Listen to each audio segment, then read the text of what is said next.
Oke, ya. Jadi hari ini kita masuk ke modul 3. Nggak terasa ya, kayaknya baru kemarin mulai udah modul 3 aja sekarang.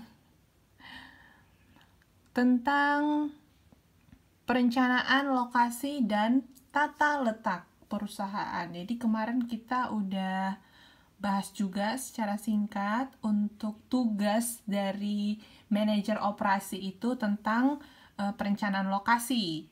Nah, saya kan ada kasih kalian video ya ditonton. Ada 2 video. Udah pada ditonton belum sih?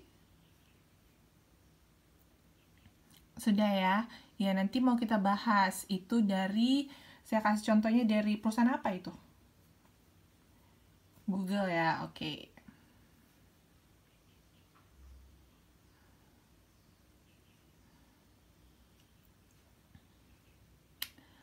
Oke, jadi mengenai lokasi ini, keputusan mengenai lokasi ini berkaitan dengan 3 hal. Pada dasarnya itu, ketika perusahaan ingin memperluas fasilitasnya, dan ketika perusahaan ingin menutup fasilitasnya, lalu membuka kembali di lokasi yang baru. Jadi bisa yang lama ditutup dan buka di lokasi yang baru, atau membuka beberapa lokasi yang memang baru, bukan yang karena ditutup gitu. Jadi bukan karena ditutup buka baru, ada juga yang memang benar-benar baru, kayak ekspansi gitu ya. Nah, untuk mengenai 3 hal ini, inilah berkaitan dengan penentuan lokasi.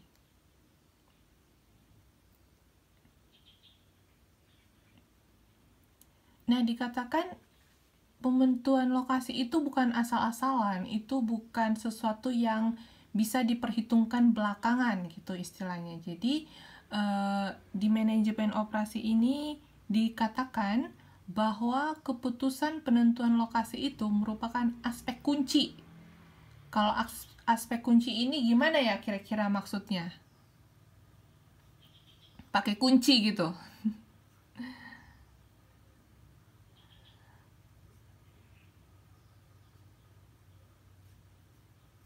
Jadi dia itu kayak intinya gitu ya. Aspek inti itu dalam, iya, hal penting.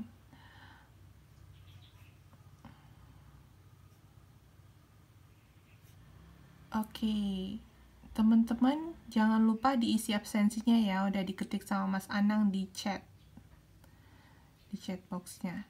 Teman-teman kalau misalkan nggak bisa buka mic juga nggak apa-apa, kalau misalkan mau jawab bisa diketik juga. Oke, presensi kehadiran secara mandiri. Oke. Ya, jadi aspek penting itu, nah, lokasi ini merupakan aspek penting dalam membuat keputusan strategis. Apalagi dalam perusahaan manufaktur ya, karena kan kita perlu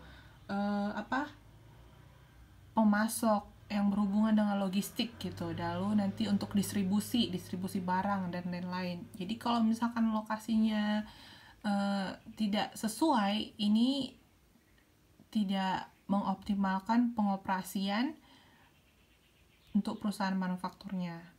Nah, dikatakan banyak, bukan hanya sedikit ya, banyak industri yang gagal atau bermasalah disebabkan oleh kesalahan dalam pemilihan lokasi. Ada yang sehingga mahal dan mempunyai dampak yang panjang. Jadi dikatakan banyak juga industri yang mungkin pada awalnya mereka tidak terlalu peduli dengan cara pemilihan lokasinya sehingga mereka gagal gitu. Gagal, dan ada juga yang banyak bermasalah. Jadi ini memang sudah dilakukan penelitian apa yang buat industri itu gagal gitu. Jadi mereka temukan salah satunya itu lokasi, pemilihan lokasi seperti itu. Nah, ada kalanya perusahaan harus pindah ke lokasi yang baru yang lebih tepat sehingga biaya yang harus dikeluarkan tinggi gitu. Jadi ketika dia pada awalnya milih lokasi di lokasi A, contohnya seperti itu. Dan bolehlah setelah dipertimbangkan ternyata lokasi itu memerlukan biaya yang tinggi dan lain-lain, untuk pajaknya juga lebih mahal di lokasi itu dan lain-lain segalanya, dan bisa dipertimbangkan untuk pindah gitu. Karena kalau dipertahankan di situ malah akan menambah biaya yang lebih banyak gitu. Jadi nggak apa-apa kalau memang harus pindah, ya nggak masalah. Kalau memang pindah itu pilihan yang tepat, biar aja lokasi perusahaannya dipindahkan gitu. Makanya kalau misalkan kita lihat ada perusahaan-perusahaan yang pindah seperti itu mungkin mereka sudah pertimbangkan. Kalau kita pikir-pikir, kenapa ya pindah gitu? Padahal kan biaya pindah itu mahal ya, apalagi kalau kita ya, kalau misalkan nih contohnya kita mau pindah rumah itu mahal juga, apalagi ngangkutin barang, bayar jasa angkut, belum lagi kita mau ngecek lokasi lama lokasi baru bolak-balik seperti itu butuh biaya yang tinggi. Cuman kalau memang itu merupakan hal yang tepat, karena kan untuk perusahaan ini bukan jangka waktu pendek ya, bukan cuma untuk 1 tahun atau 5 tahun gitu, itu untuk jangka panjang, atau bahkan nanti bisa sampai puluhan tahun gitu. Jadi kalau misalkan tidak diputuskan sekarang, kalau memang harus pindah ya langsung pindah aja gitu, walau butuh biaya yang tinggi, namun kalau memang itu keputusan yang tepat. Jadi ada kalanya perusahaan juga harus pindah ke lokasi yang baru yang lebih tepat.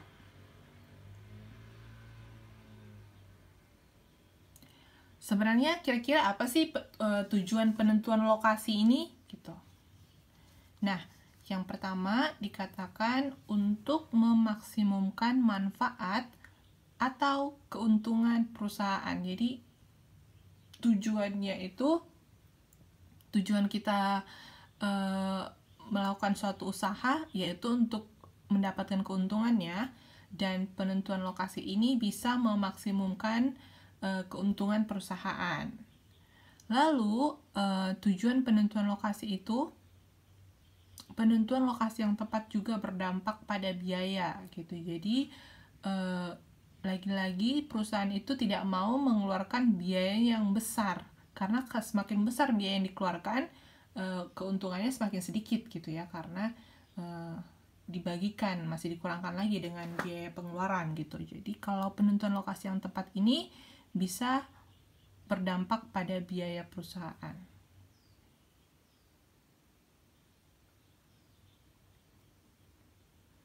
Kalau misalkan nih di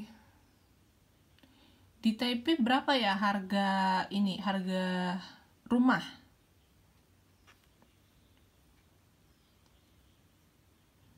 Biaya per bulan per tahun yang kalian tahu?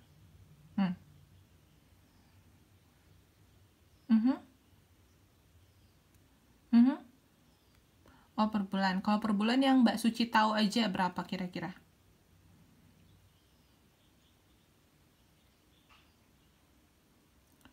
Itu lokasi di mana?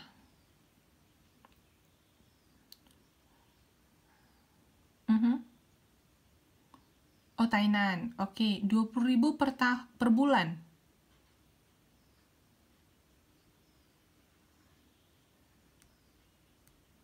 Oh, oke, ya.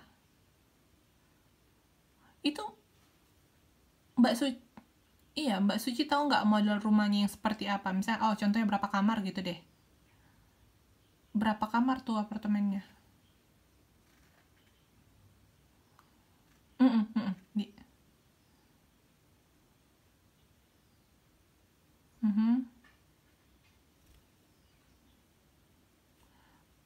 Oke.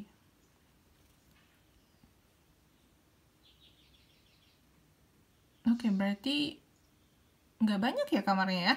Nah, ini tadi yang Mbak Suci bilang untuk biayanya di Tainan ya. Di Tainan itu sekitar 20.000 per bulan untuk model apartemen yang buat aja kamarnya 2 gitu. Nah, kalau misalkan nih Di Taipei, mungkin di Taipei lebih mahal lagi. Kalau di tempat saya ini di Hualien karena memang apa namanya, bukan kota ya. Oh, saya ini di Hualennya itu bukan di kota Hualennya juga gitu. Jadi kalau yang deket-deket lokasi saya ini masih dapat yang harga-harga 10.000 seperti itu. Tapi memang beda ya biaya hidupnya. Kalau tempat saya ini di seluruh Hualien, tempat saya ini memang termasuk murah. Di seluruh Hualien, di seluruh Taiwan. Jadi kalau di Hualien itu masih dapat makanan-makanan yang murah-murah juga, dan biaya hidup di sini murah, termasuk biaya untuk uh, sewa rumah seperti itu. Nah, kalau misalkan di Taipei kira-kira berapa? Nah, untuk biaya-biaya seperti ini juga sangat berdampak sama perusahaan. Kalau memang sesuai dengan pemasukan dan pengeluaran, mereka mungkin bisa mempertimbangkan di Tainan atau di Taipei gitu. Kalau memang pengeluarannya juga tidak sangat besar, mungkin mereka bisa mempertimbangkan lokasinya itu seperti yang di tempat saya di kota Hualien. Saya nggak tahu dari teman-teman mungkin yang lain ada di tinggal di daerah-daerah lain yang lebih murah gitu. Jadi untuk penentuan-penentuan seperti ini itu sangat berdampak sama perusahaan. Ada yang 20.000 kalau di Taipei, beda lagi sama yang di pusat kotanya ya, yang sama daerah Ilinyi itu.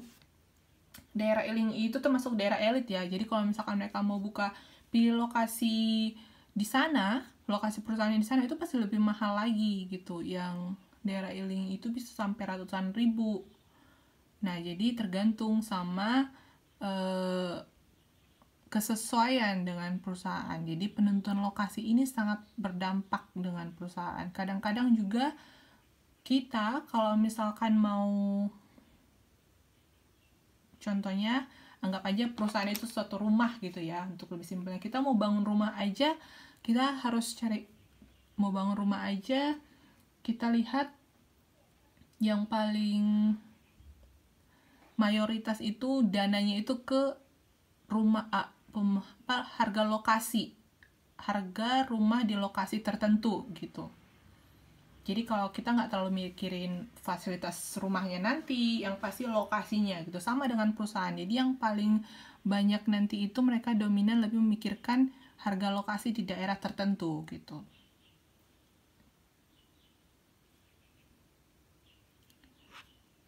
Saya ada tahu kemarin itu memang dia lebih ini kali ya, fasilitasnya lebih banyak di apartemen tertentu, harganya padahal nggak di perkotaan sekali gitu. Jadi apartemen itu cuman kamarnya 2 juga seperti yang Mbak Suci bilang tadi, cuman dia di Taipei itu per bulannya kamar ya 100 ribuan sampai ya, harganya sampai segitu gitu.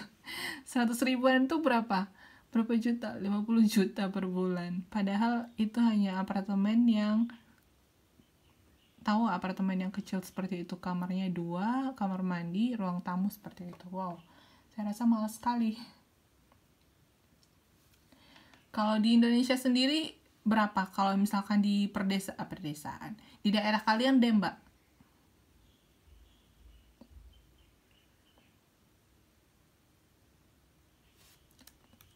gimana, berapa Mas Anang?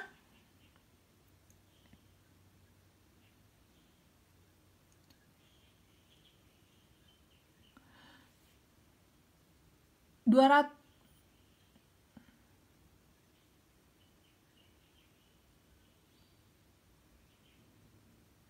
Ini mikrofon Mas Anang atau lagi kerja ya? Coba diketik Mas Anang, saya nggak dapat. 200.000 yang saya dapat harganya. Diketik bae Mas. Atau mungkin ada teman-teman yang bisa dengar? Kalau teman-teman ada yang bisa, saya nggak dengar ini Mas Anang bilang apa. Mungkin lagi kerja ya. Ya kalau di Indonesia beda lokasi juga sama kayak, belum Mas, berisik banget. Mikrofonnya kalau nggak salah ya.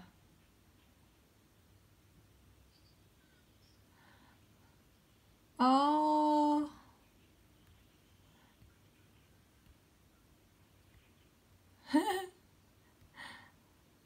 diketik aja ya Mas Anang harganya di daerah Mas Anang berapa sama yang daerah kota gitu. Atau nggak apa-apa deh. Nanti kita tanya. Iya, kalau di daerah saya itu berapa? 500.000 untuk satu kamar. Seperti itu. Jadi kalau di Taiwan nggak ada yang segitu ya. Kalau di Jakarta itu ada yang 2 juta, 3 juta. Dan itu sudah lokasi-lokasi mewah kalau yang segituan. Yang 2 juta, 3 juta itu sudah termasuk lokasi mewah. Jadi itu untuk kamar ya kita perhitungkan, karena saya juga nggak tahu kalau harga lokasi perusahaan seperti itu yang pastinya lebih mahal. Tapi yang kita tahu dari ini aja persentasenya, kalau misalkan di kota berapa, kalau di desa berapa. Kalau misalkan 500 ke 2 juta berarti sekitar 4 kali lipat kalau di perkotaan seperti itu. Nah, jadi kalian bayangkan aja perusahaan-perusahaan yang ada di ibu kota itu bayarnya mahal sekali. Ratusan juta. Gitu. Oke. Tata letak juga merupakan, kata Mbak Dewi, ketika mau buka usaha jualan. Jadi pasti akan mencari tempat jualan atau usaha yang strategis. Terkadang lebih mahal tapi akan mendapatkan pembeli dan income yang jauh lebih banyak dibandingkan tempat yang kurang strategis. Iya, jadi kayak Mbak Dewi bilang, untuk lokasi itu harus yang strategis. Karena ini jadi penentuan kunci dalam usahanya gitu. Kalau misalkan pilih lokasi, oke, mungkin dikatakan lokasinya murah, tapi dia nggak strategis, terus nggak ada pelanggan yang mau datang, nggak ada pelanggan yang lewat juga daerah situ ya, nggak ada pembeli juga, ngapain ya kan?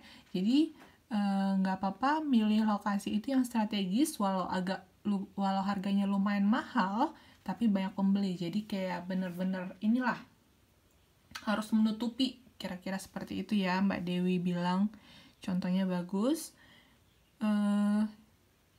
Kalian juga pasti ada yang udah buka usaha pastinya. Mbak Dewi udah buka usaha? Ada usaha jualannya, kalau Mas Anang ada. Saya menyewa tempat untuk outlet gerai luas 40 meter dengan biaya sewa 4 juta per bulan, lokasi di Solo. Oh, mahal juga ya Mas. Ini kayak di kotanya kah? Laweyan.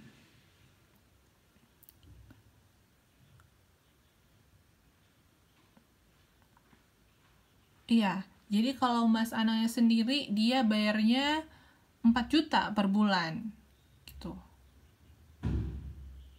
Itu termasuk murah atau mahal untuk daerah situ?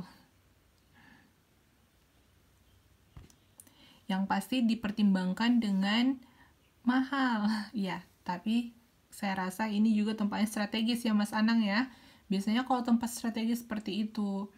Belum lagi yang memang dekat dengan, misalkan nih dekat dengan bandara atau dekat dengan lokasi-lokasi tertentu gitu. Jadi dia nggak melulu yang harus strategis, tapi dia dekat dengan sesuatu yang pusatnya besar di kota itu. Misalkan dekat dengan stasiun, dekat dengan sekolah gitu. Kadang-kadang yang dekat dengan sekolah ini juga mahal gitu.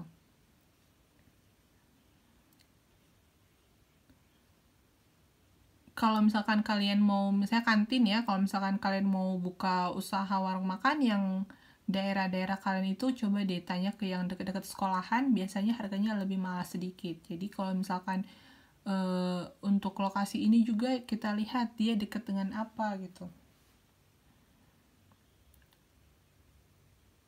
Nah, tata letak ini merupakan keputusan kunci yang menentukan efisiensi operasi jangka panjang. Ingat ya, efisiensi untuk jangka panjang. Tata letak yang efektif ini dapat membantu perusahaan mencapai strategi yang mendukung biaya rendah. Nah, ini kok typo-typo banget ini saya ngetiknya. Ya ampun, maaf ya. Ini ketikan saya ini kok ketikan ngantuk ini kayaknya.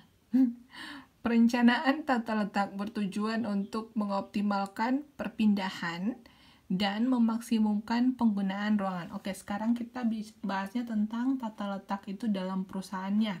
Jadi untuk tata letak, jadi perusahaan ini kan pasti ada perpindahan ya di dalam ruangan itu. Dalam satu perusahaan itu pasti ada perpindahan, dan mungkin nggak setiap bulan, nggak setiap tahun, mungkin 5 tahun ke depan ada renovasi, ada perpindahan lagi, terus ada lagi perubahan tata ruang, tata letak seperti itu. Dan ini tuh kalau tata letaknya yang sesuai itu, ini bisa mengoptimalkan perpindahan dan memaksimumkan penggunaan ruangan. Jadi ini nih yang saya mau garis bawahi, penggunaan ruangan. Kalian pernah nggak amati misalkan orang-orang Taiwan ini, mereka itu penggunaan ruangannya saya rasa sangat maksimal gitu. Nanti ukuran luasnya yang tidak terlalu luas, tapi banyak sekali kamarnya di dalam, dan ruangannya itu sepertinya tertata semua, terpakai semua gitu. Pernah nggak kalian amati dibanding yang di Indonesia?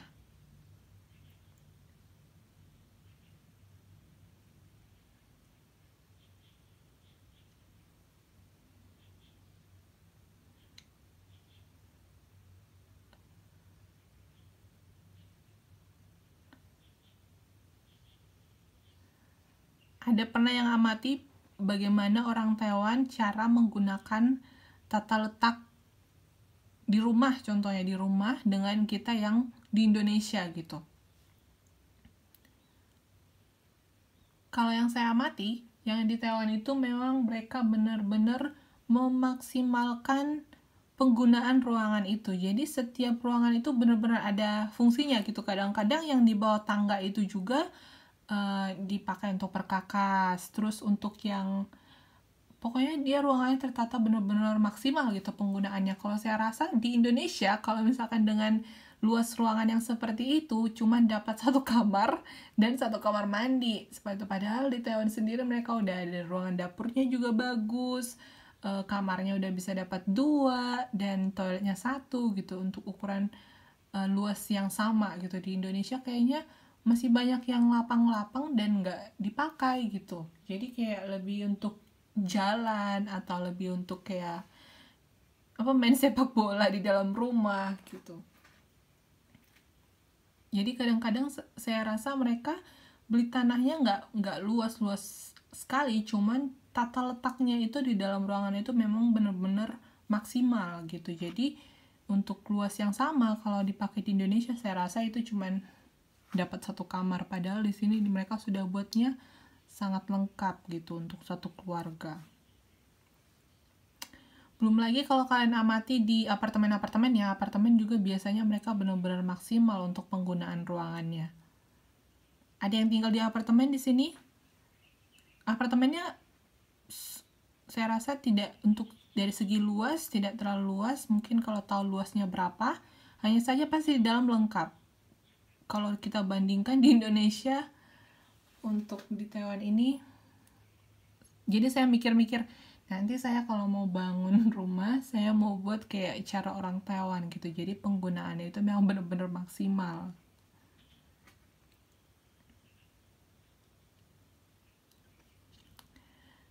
Nah, faktor yang mempengaruhi penentuan lokasi. Jadi menurut Heiser dan Lender ini ada faktor-faktor yang mempengaruhi penentuan lokasi perusahaan. Yang pertama, yang selalu ya, faktor politik, peraturan pemerintah, budaya, isu-isu ekonomi, lokasi pasar, kemampuan tenaga kerja, ketersediaan bahan atau material, komunikasi, dan nilai mata uang. Jadi ini tuh semuanya mencakup dalam penentuan untuk lokasi perusahaan. Jadi kalau misalkan untuk faktor politik dan peraturan pemerintah sendiri itu lebih kayak, kadang kita juga kalau nggak ada hubungan kerjasama dengan negara tersebut untuk investasi, apa, foreign direct investment seperti itu, FDI. Jadi kalau misalkan nggak ada hubungan seperti itu, kita nggak bisa buka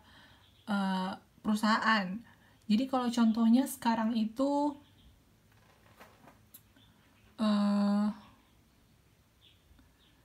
di negara kita juga nggak di Cina, di Vietnam. Jadi Cina buka perusahaan di Vietnam, lalu nanti mereka, padahal itu perusahaan Cina, mereka buatnya made in Vietnam seperti itu, dan dikirim ke luar negara Vietnam, diekspor seperti itu. Jadi lebih kayak penentuan lokasi. Ada negara-negara yang mereka memang mengizinkan itu dibuat dari nama negara asalnya, buatan negara asalnya apa gitu. Ada yang memang harus buatan negara di mana diproduksi gitu. Jadi kalau misalkan di Indonesia ya buatan Indonesia, tapi perusahaannya perusahaan asing gitu. Jadi perlu dipertimbangkan juga untuk faktor-faktor politik dan peraturan pemerintahnya. Jadi untuk pajaknya juga, ini kan pemerintah yang atur ya. Biasanya kalau negara-negara maju itu biaya pajaknya mahal. Di Taiwan juga pajaknya mahal ya. Kita juga di sini bayar pajak mahal. Kalau misalkan gaji kalian potong pajak nggak?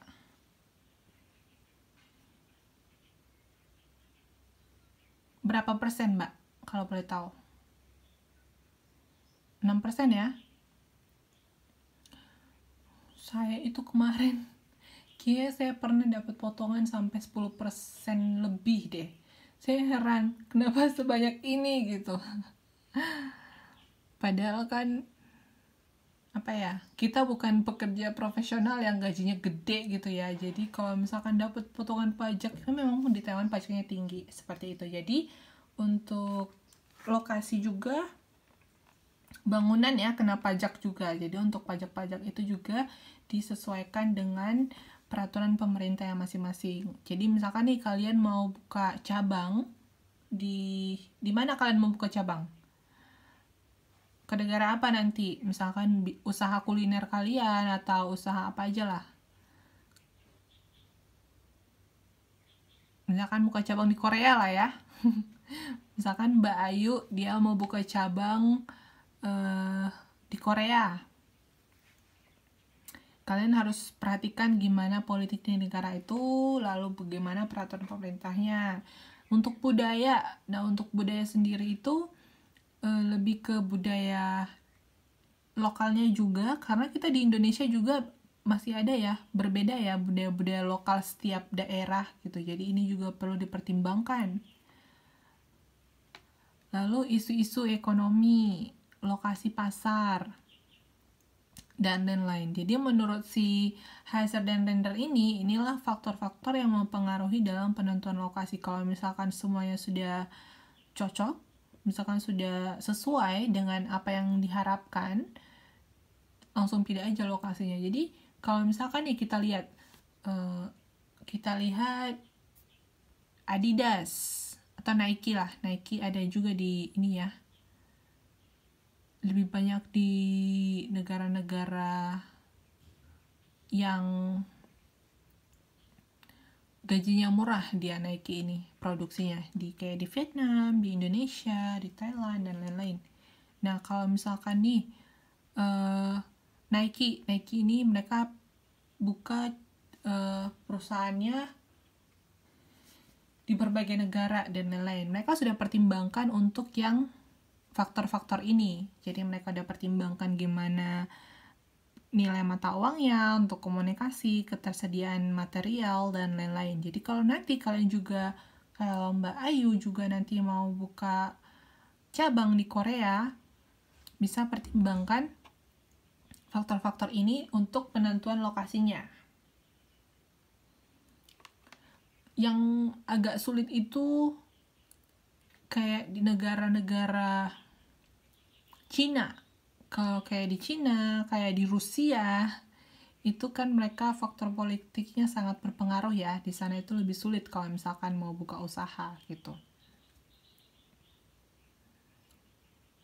Yang lebih, jadi lihat aja kalau memang negara itu dia lebih kayak Taiwan. Kalau Taiwan ini harusnya lebih murah karena mereka birokrasinya juga sangat baik, sangat bagus gitu. Jadi untuk berurusan dengan pemerintahannya harusnya tidak sulit dibanding negara-negara seperti negara komunis. Nah, kalau itu ribet sekali. Jadi, kalau untuk ekspansi dipertimbangkan dalam penentuan lokasi ini. Nah, menurut si Haxover lagi, tadi menurut Heiser dan Render, nah ada lagi yang lain nih menurut Haxover, faktor yang mempengaruhi penentuan lokasi perusahaan itu katanya dekat dengan pelanggan. Jadi ketika lokasi itu bisa dekat dengan pelanggan. Lalu biaya lokasi, misalkan apakah terjangkau atau tidak sanggup lagi untuk dijangkau untuk sesuai dengan budget perusahaan. Lalu Haxover bilang dekat dengan pesaing. Ada yang tahu nggak maksud Haxover dekat pesaing itu gimana kira-kira?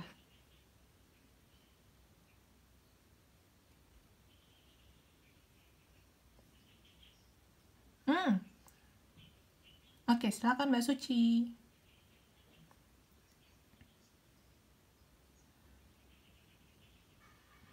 Mhm.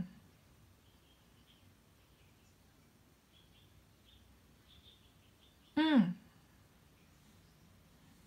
Mhm.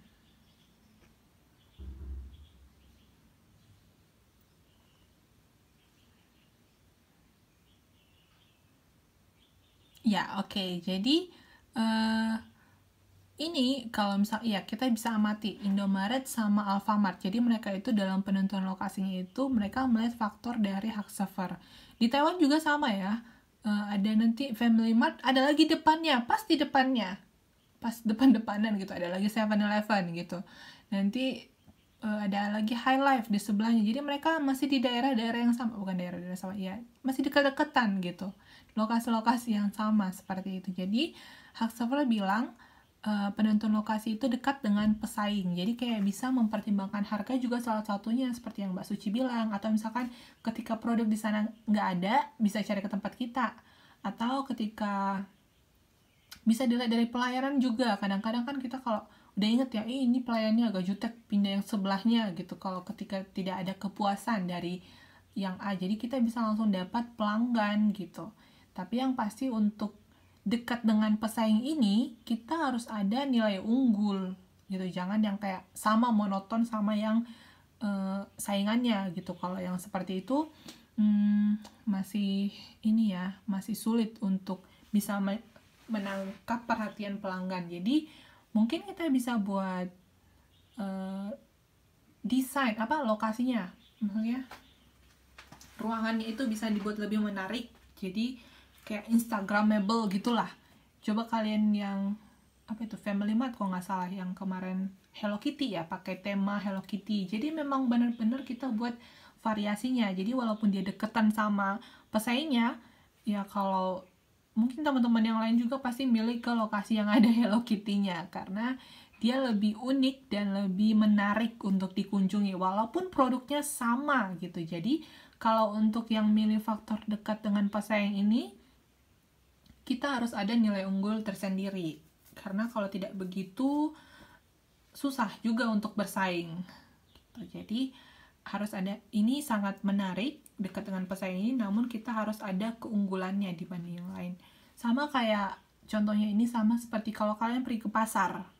Jadi kalau misalkan yang jual sayuran, pasti itu satu deretan semua, jual sayuran semua gitu.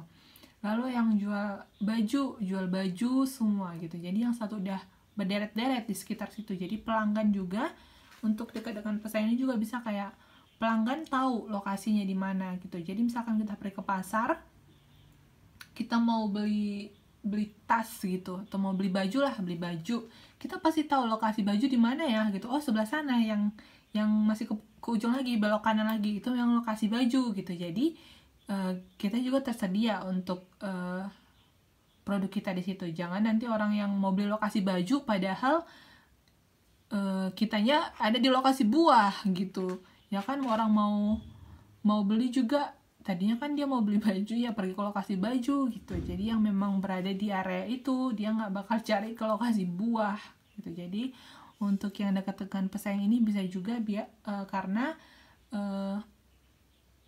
konsumen, memorinya sudah tercakup pada satu lokasi gitu. Jadi kalau bisa kalian perhatikan untuk buah, kalian pasti udah ingat kalau misalkan sering belanja ke pasar, untuk buah lokasinya di mana, untuk baju di mana, seperti itu. Jadi kalau misalkan kita buat lokasi yang tersendiri, yang terasing, istilahnya terasing gitu, itu tidak ini, nanti ada pelanggan juga tidak tahu. Itu juga. Nah, selanjutnya tersedianya sistem pendukung. Untuk Hexaver bilang faktor lingkungan. Jadi bagaimana iklim bisnis transportasi. Nah, untuk faktor lingkungan ini lebih kayak ke lingkungannya ya. Bisa juga masuk ke cuaca di daerah tersebut, kayak contohnya negara apa yang kalau Mongolia Mongolia itu dingin kalau misalkan musim dingin di situ. Jadi gimana nanti pengoperasiannya ketika musim dinginnya itu bisa sampai minus 20, 30 seperti itu. Kalian kalau di Taiwan sampai minus berapa? Kalau ada yang pernah ke salju nggak?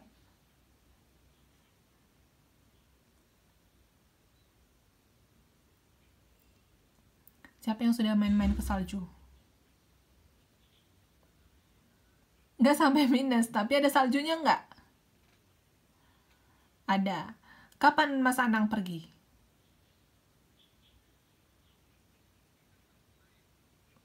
Nggak sampai minus tapi ada saljunya ya. Oke. Di mana Mas daerahnya? Di Ilan? Oh, oke. Ya, oke. Yang saya tahu di mana tuh? Yang Mingsan ada nggak salju? Ya. Biasanya anak-anak main ke sana ya. Mas Anangnya? Iya, Mas Anangnya main ke Ilan malahan.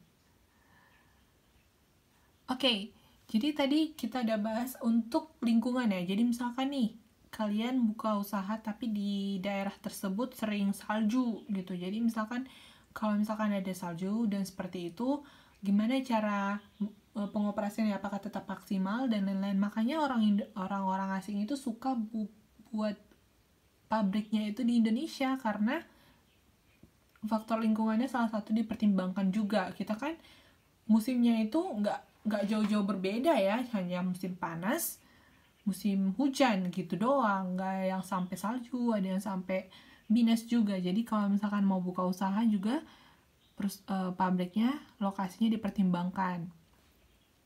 Terus yang sering dipertimbangkan juga itu bencana alamnya. Kalau di Jepang itu sering sekali terjadi gempa. Sama seperti di daerah di Taiwan itu, di Hualien itu lebih sering gempa. Kalau daerah kalian sering gempa nggak?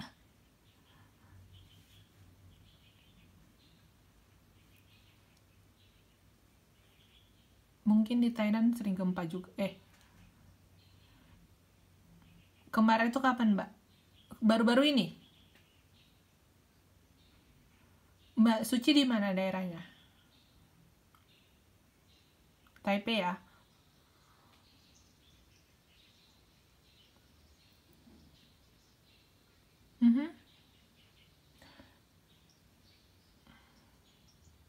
Iya ya, kalau misalkan kuat gempanya baru ke sana. Mas Anang mau ngomong tadi? Siapa yang ngomong? Itu tadi Mbak Suci ya?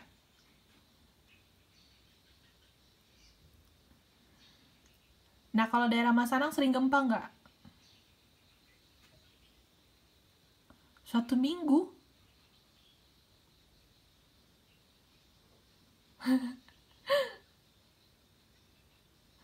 Masa sih?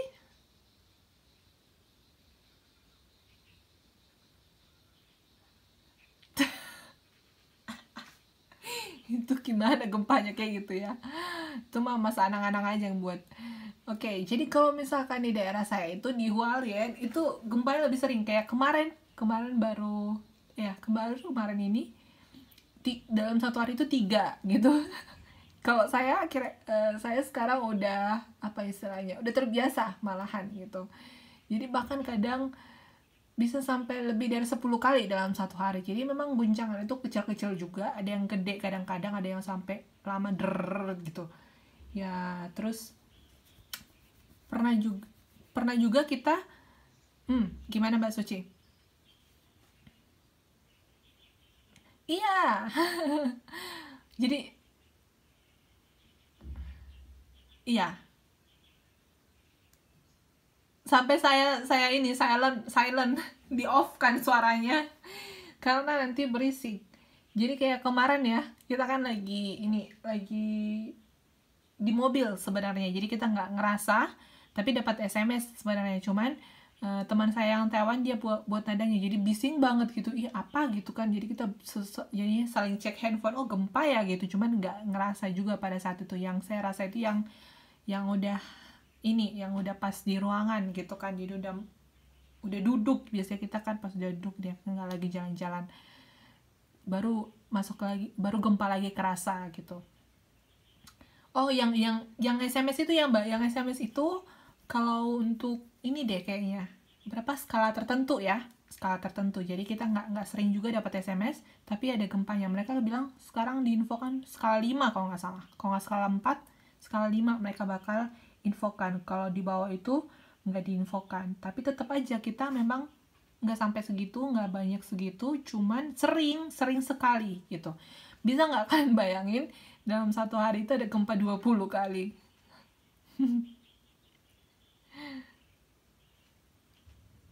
Ada yang gedenya, ada yang sedang-sedangnya. Coba deh bayangin. Bahkan kadang-kadang juga itu kayak bukan yang gempa yang kencang, mengguncang tiba-tiba itu. Jadi dia kayak ngayun-ngayun.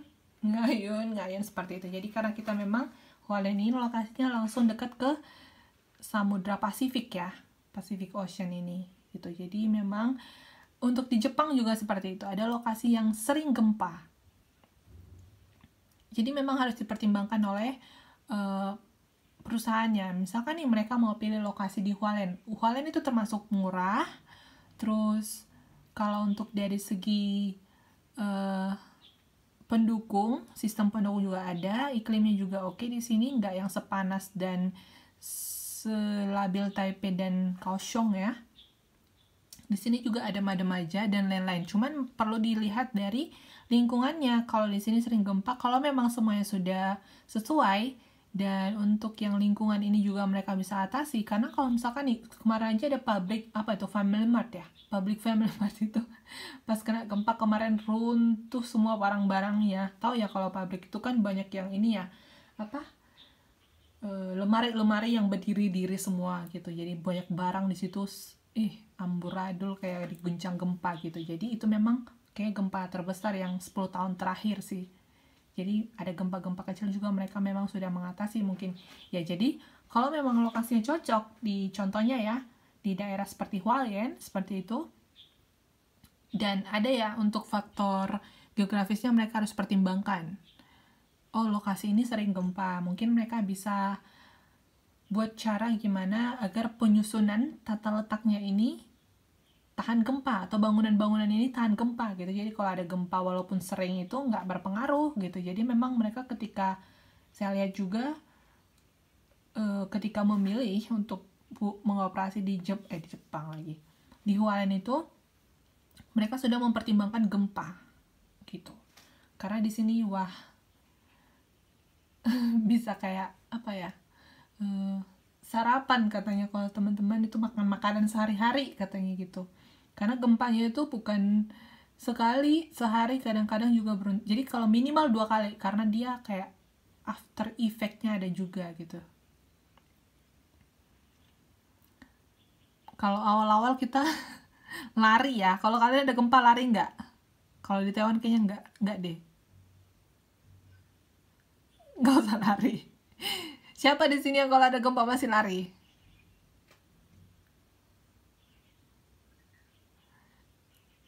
Masih ada juga. Kalau di Taiwan saya rasa masih aman ya, dan memang sering gempa sih di sini. Tapi justru kalau misalkan kayak di Hualien sendiri, justru kalau gempanya sering itu bagus. Karena kita ada perpaduan lempengan di bawah sana, di di bawah laut itu perpaduan lempengan ada saya lupa lempengan apa itu, kayak Filipina deh ya. Jadi itu saling bergesekan gitu. Jadi dia kalau tidak dikeluarkan ke bumi itu bakal nanti tiba-tiba keluarnya besar gitu. Jadi itu malah lebih ribet kalau misalkan gempanya lebih gede. Jadi kalau misal gempa kecil-kecil kayak yang 3 kali sehari gitu nggak masalah sebenarnya. Tapi yang pasti itu bukan kayak tsunami gitu. Jadi kalau mau buka usaha juga bisa dipertimbangkan. Sama juga kayak ada juga di Bengkulu kalau saya nggak salah, di Indonesia yang sering gempa. Ya, jadi kalau misalkan kalian mau buka usaha di sana, kalian harus tahu untuk dari segi bangunannya juga harus lebih kokoh, dan untuk dari peletakan tata letak dalam perusahaannya juga harus disesuaikan gitu. Jangan nanti sekali guncang aja udah runtuh semua gitu.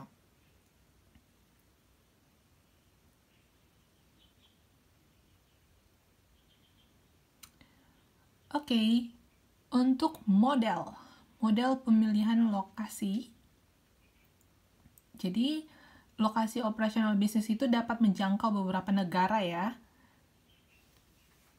Kalau kita lihat banyak juga brand-brand ini yang lokasinya itu sudah ada di banyak negara. Apa produk favorit kalian? Produk internasional favorit kalian? Atau produk lokal yang sudah go internasional? Produk kita yang sudah go internasional juga? Indomie. Indomie kayaknya perusahaannya tetap di Indonesia deh. Nggak denger lah Mas Anang. Tadi suara Mas Anang bagus. Tiba-tiba kayak gini lagi ya. Apa mesinnya masih hidup atau mikrofonnya ini saya bingung. Apalagi ayo. Ya jadi atau kalau perusahaan luar yang ada di Indonesia. Nike tadi Mas Anang bilang. Nah, mereka ini perusahaan-perusahaan ini mereka menjangkau beberapa negara itu dengan pertimbangan juga ya, pertimbangan regional antar negara, pertimbangan lokal ini dalam negaranya, lalu pertimbangan site. Pertimbangan site ini lokasi yang di tempat itu, on site-nya gitu. Nah, untuk pemilihannya ini mereka ada pertimbangan ini.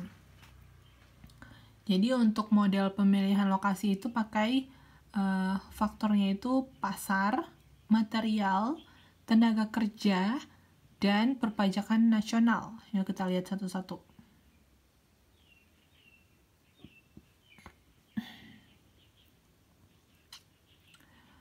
Model pemilihan lokasi secara regional ya. Ini dari segi regional ya. Yang pertama yang dilihat itu pasarnya. Dengan menggunakan angka pendapatan per kapita atau dikatakan income, apa ini? Salary tiap negara. Ketika pendapatannya tinggi dalam suatu negara itu, maka daya belinya akan tinggi. Gitu. Jadi kayak Taiwan ini termasuk pendapatan tinggi ya. Jadi di sini orang-orang untuk beli barang itu mereka nggak beli barang yang harga 50 NT 50 NT itu 20.000 atau 50.000, nggak lagi, mereka nggak terlalu mikirkan 50 NT. Jadi daya belinya lebih tinggi di sini. Kalau sekali makan nih orang Taiwan, kalau sekali makan kalian juga saya rasa banyak ya. Kalau saya lihat di Facebook di sosial media lah, saya lihat teman-teman ini juga mereka kalau sekali hangout nongki gitu, berapa biaya yang kalian keluarkan? 1.000 minimal. Aduh, astaga, itu sekali keluar gitu ya. Wow. Astaga. Coba bayangkan ini Mbak Ayu, Mbak Suci bilang minimal 1.000. Iya, saya juga sampai heran kemarin ada yang share seperti itu gitu. Apa ini emang? Jadi karena memang pendapatan kita di sini tinggi di Taiwan ini, jadi daya belinya juga tinggi. Coba kalau di Indonesia kita sekali hangout cuman untuk nongki-nongki ya, bukan yang kayak family gitu, bukan yang sama keluarga besar gitu. Kita berapa kalau di Indonesia yang bisa kita keluarkan untuk sekali nongkrong? Ya, karena kan cuman untuk ke cafe aja ya, terus makan siang dan lain-lain seperti itu. Beli cemilan ini tuh. Jadi tadi berapa Mbak? 50.000 ya? Ya. Jadi ya karena di sana juga pendapatan rendah ya. Jadi ini perlu untuk dari segi regional mereka mempertimbangkan itu juga. Jadi ketika di suatu daerah atau di suatu negara itu pendapatannya tinggi, maka daya belinya akan tinggi. Jadi mereka untuk penentuan lokasi juga mereka perhatikan itu. Ini masuk ke kategori pasar. Jadi kalau misalkan di Indonesia kita jual gorengan, harganya gorengan di sini berapa? Berapa harga gorengan? 100 NT ya? 50.000 untuk gorengan. Apa Mbak?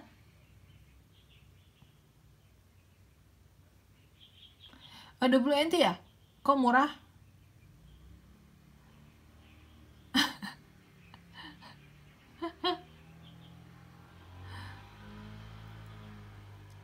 Kok murah ya di situ? Mas Anang daerah mana sih dapat 20 NT, Mbak? Oh, di situ banyak warung Indo kali ya? Oh, benar. Di tempat saya mahal-mahal banget, tadi sampai pusing. Ya, jadi untuk dari inilah pasarnya dilihat gitu.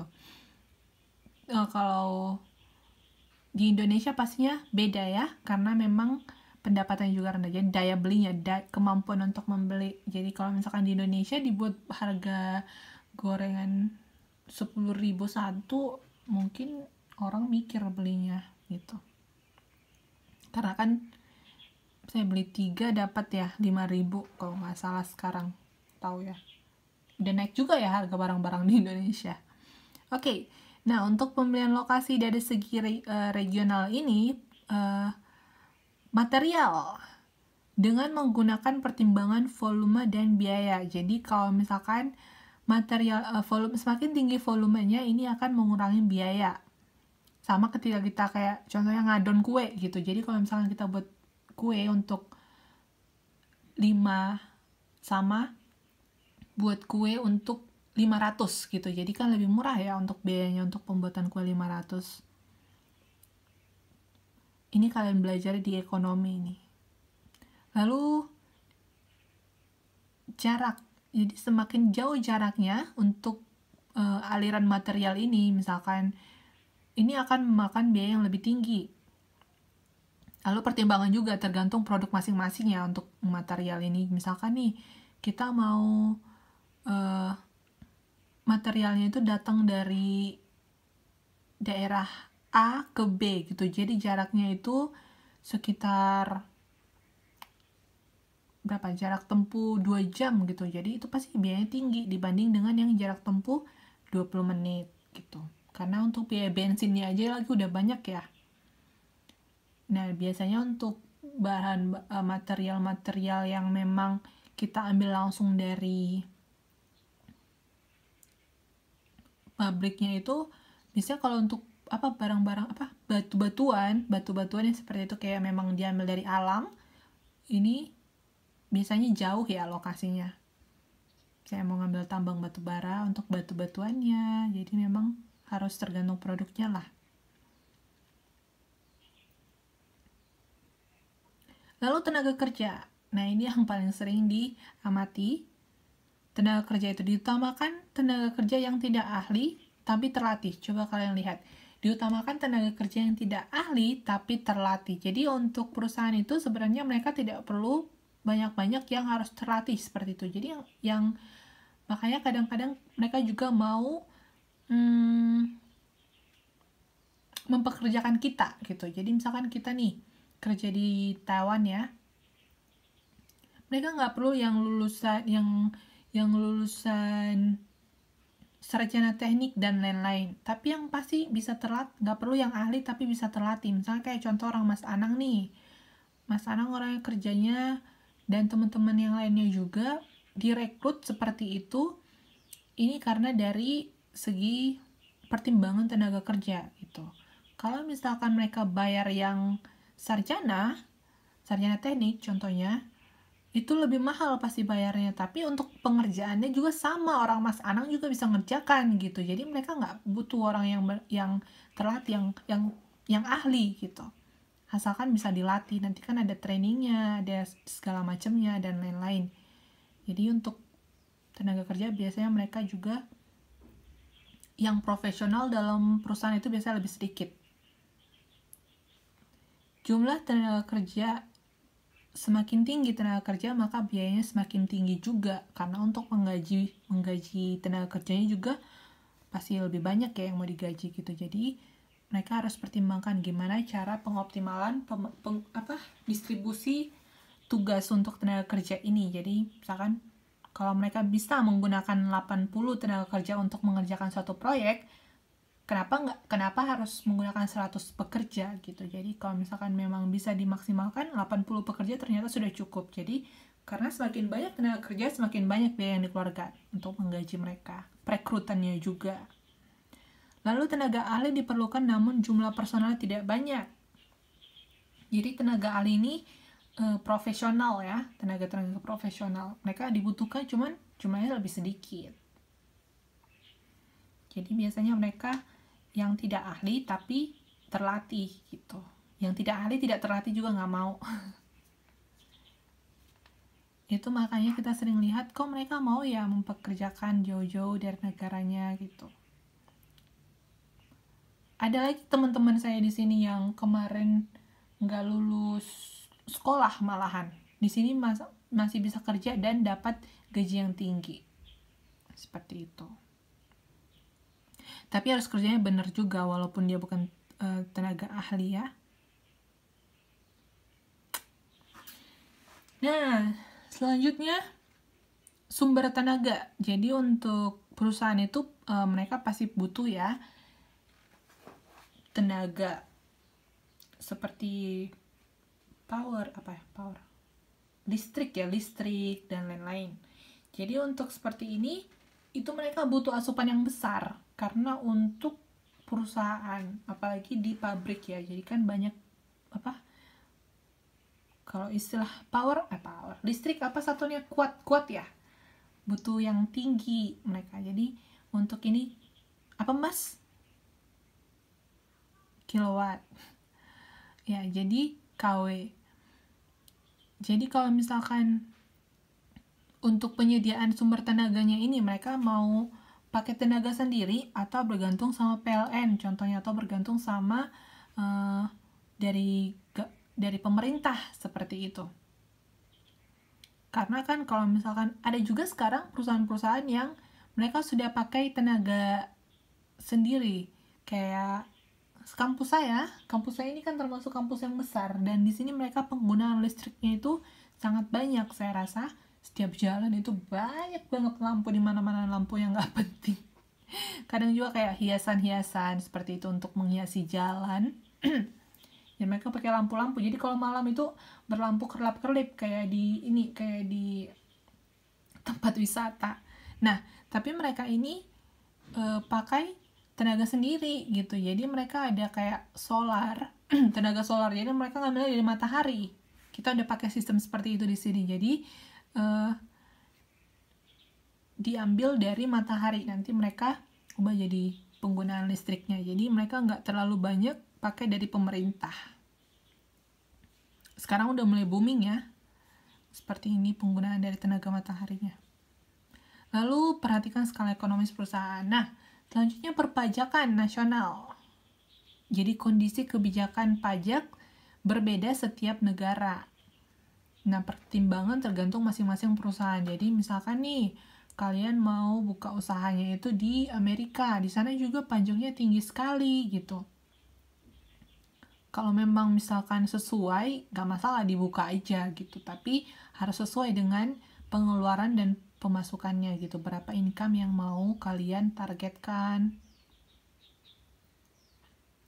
Tapi biasanya yang pajak ini ya, apalagi untuk investor dari pengusaha-pengusaha asing, lebih tinggi lagi pajaknya gitu. Sama seperti kita di sini, lebih bayar pajaknya lebih mahal lagi. Lalu peraturan pemerintah, kejelasan dan konsistensi peraturan suatu negara. Jadi ada negara yang memang dia belum teratur, apalagi negara-negara berkembang itu biasanya ketidakpastiannya tinggi. Lalu jelas dan konsisten, semakin tinggi kejelasannya atau konsistensinya, maka operasional bisnis ini akan beroperasi dengan semakin baik gitu.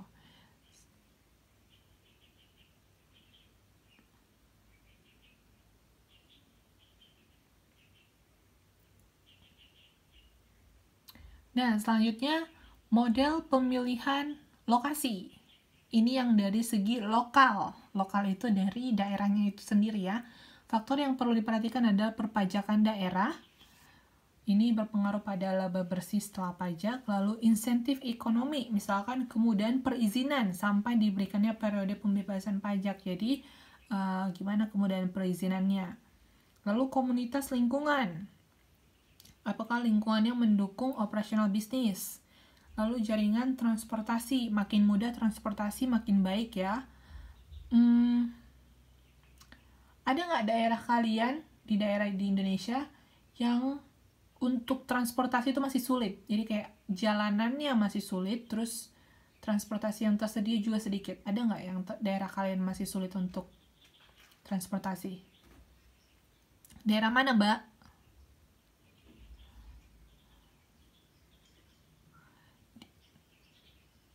Di mana itu nama daerahnya? Lampung ya, Lampung Tengah.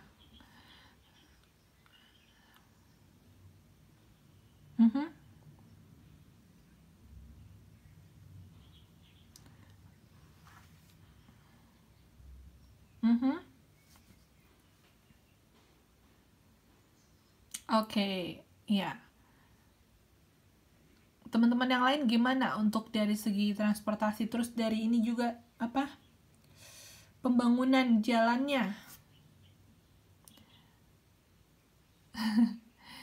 Saya ada tahu, dapat informasi juga, jadi memang mereka daerahnya itu termasuk jauh ya, jauh dari kota. Itu pedalaman, masih nyebrang danau lagi, masih nyebrang lagi pakai sekitar berapa nyebrangnya? 30 menit lah ya, masih nyebrang lagi. Terus di daerah mereka itu jalanannya itu rusak parah, itu bukan rusaknya parah sekali, jadi kayak kalau bawa kendaraan di situ bener-bener kalau istilah orang awam itu bilangnya gimana ya, orang yang naik mobilnya di situ bisa keguguran gitu karena kayak loncat-loncat gitu jalanannya seperti itu. Nah, kalau misalkan perusahaan memilih lokasi yang seperti itu dan transportasinya sangat sulit, ini sangat memperlambat untuk jalannya operasionalnya gitu. Jadi misalkan nih mereka mau distribusi barang, ternyata itu belum lagi hujan gitu kan, licin dan segala macam, ada lagi nanti mobilnya yang tergelincir karena kan misalkan nih mereka bawa muatannya besar ya, bukan muatan-muatan yang kecil gitu, jadi mereka bawa pakai truk, terus bahan bakunya semua di dalam, itu pasti berat bertonton, dan kalau misalkan lokasinya seperti itu nggak mendukung ya, bisa-bisa banyak terjadi kerusakan gitu. Jadi ada yang terlambat lah sampai ke lokasi, ada yang terjebak lah di jalan dan lain-lain seperti itu. Jadi memang pemilihan lokasinya ini harus mendukung operasional bisnis, kira-kira seperti itu.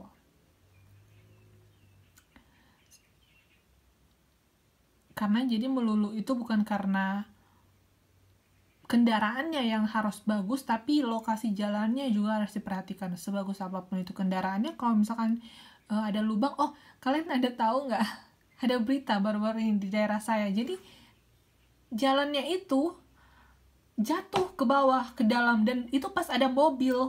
Jadi mobilnya itu jatuh ke dalam, padahal itu jalannya aspal, cuman mungkin mereka ada lakukan korupsi atau gimana, jadi kopong di bawahnya. Jadi itu jalanan dan mobilnya terjebak jatuh ke dalam. Itu memang untungnya nggak ada korban jiwa gitu. Gimana coba bayangin jalanan bisa longsor jatuh ke bawah. Jadi memang benar-benar jebol gitu. Aduh, nggak habis pikir saya. Nah, contoh-contoh seperti itu gitu. Jadi kayak ada kecelakaan yang memang bisa menghambat untuk operasional. Jadi untuk dari transportasi ini juga harus memang benar-benar dihitung juga. Jadi makin mudah transportasi ini makin baik untuk perusahaannya. Sikap dan kebijakan pemerintah daerah. Ini dari segi pemerintah daerah ya. Karena dalam suatu negara itu daerah-daerah ada kayak otonomi daerah, mereka punya aturan-aturannya tersendiri juga. Jadi bukan melulu dari segi regional, dari segi lokal juga harus dilihat gimana kebijakan-kebijakan pemerintahnya. Jadi diupayakan pemilihan daerah yang memiliki kebijakan positif terhadap usaha. Lalu regulasi lingkungan. Penting bagi perusahaan agar mengikuti regulasi terkait lingkungan.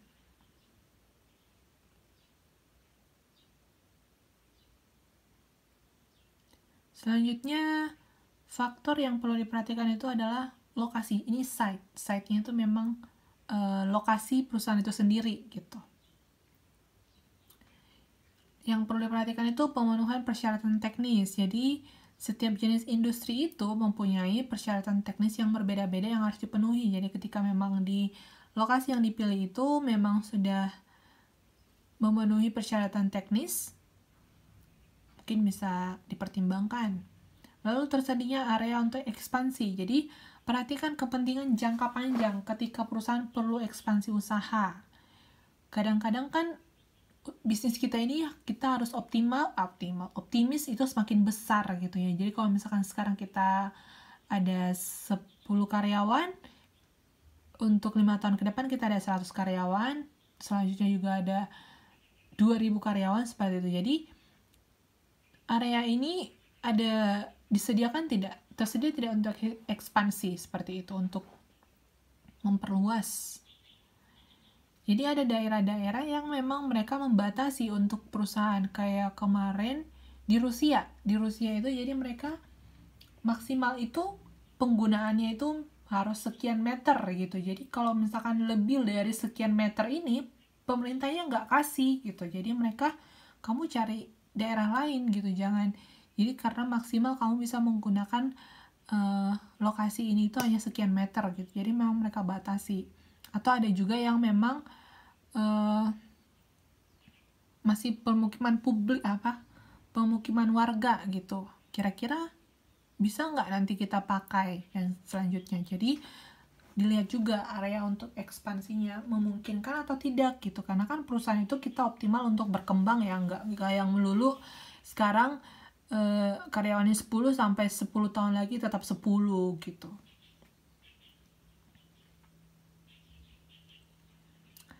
Lalu daerah kawasan industri. Jadi karena memang daerah kawasan industri ini dipersiapkan untuk industri gitu ya, untuk pabrik. Jadi ini memberikan nilai tambah bagi perusahaan. Jadi kalau misalkan mau pemilihan lokasi itu mungkin bisa dipertimbangkan untuk daerah kawasan industri. Lalu harga tanah tempat. Nah ini tadi kita udah lihat juga, harga tanahnya semakin tinggi harga tanah, maka semakin besar, semakin tinggi biaya di tempat itu untuk pabriknya di situ. Nah, sebaliknya kalau misalkan harganya semakin rendah, biaya yang dikeluarkan perusahaan juga semakin rendah. Jadi lihat harga tanah setempat gitu, karena di satu negara pun harga tanah beda, di satu daerah pun harga tanah beda. Jadi karena semakin ke dalam harganya semakin berbeda, atau dia di sekitar apa gitu. Kalau misalkan dia di sekitar suatu hal yang besar di daerah tersebut, itu biasanya mahal.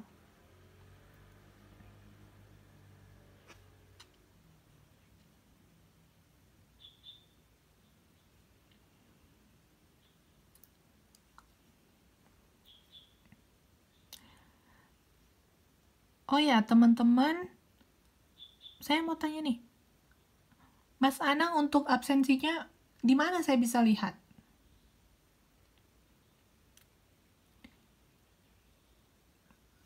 Yang untuk absensi yang di grup, di mana saya bisa lihat? Nggak ada linknya, nanti Mas Anang bisa share ulang ya. Oh, oke. Sip. Mungkin karena saya baru di add kali apa, saya nggak ada lihat ada link di situ. Makasih. Nah, untuk metode untuk penentuan lokasi itu ada pakai metode penilaian faktor. Jadi apa faktor-faktor yang relevan yang mau ditentukan? Jadi di sini kita bisa mungkin pertimbangkan jarak, atau kita pertimbangkan harga lokasi setempat, dan lain-lain gitu. Jadi apa faktor-faktor relevan yang mau. Jadi tadi menurut dua ahlinya, mereka memiliki faktor-faktor yang berbeda. Kalau misalkan kita sebagai perusahaan mau pertimbangkan faktor lain juga boleh gitu. Jadi faktor-faktor itu bisa ditentukan kita sendiri, bisa ditentukan perusahaan sendiri, faktor-faktor apa yang mau mereka pertimbangkan. Tapi tadi yang digagas oleh dua ahli itu, secara umum perusahaan akan menggunakan faktor-faktor itu. Cuman kalau mau menggunakan faktor lain juga tidak masalah. Jadi di sini untuk penentuan lokasi itu ada metode penilaian faktor. Jadi faktor-faktornya itu dikasih nilai, gitu aja ya. Metode penilaian faktor. Jadi yang pertama, mengembangkan faktor-faktor yang relevan. Jadi faktor apa yang mau dipertimbangkan untuk perusahaan gitu. Apakah mereka mau pertimbangkan iklimnya atau geografisnya, dan lain-lain. Lalu memberikan bobot pada setiap faktor. Jadi dikasih nilai dari setiap faktornya tadi. Jadi untuk skalanya itu bisa 1 sampai 5, 1 paling rendah, 5 paling tinggi gitu, atau 1 sampai 10, 1 sampai 100. Biasanya seperti ini ya kalau kita buat penilaian ya. Kalau di kampus, di sekolahan juga 1 sampai 100 gitu. Lalu memberikan skor untuk setiap faktor. Jadi tadi kita kasih skornya masing-masing dari faktor yang sudah kita kembangkan. Lalu kita kalikan dengan beban setiap faktor. Dikalikan, nah untuk hasil yang maksimum dibandingkan secara kualitatif. Yuk kita lihat. Contohnya seperti ini. Nah, jadi ini contoh ya. Dia faktor yang mau dikembangkannya itu keamanan, topografi, banyaknya pesaing, kedekatan dengan pasar, transportasi, insentif pemerintah,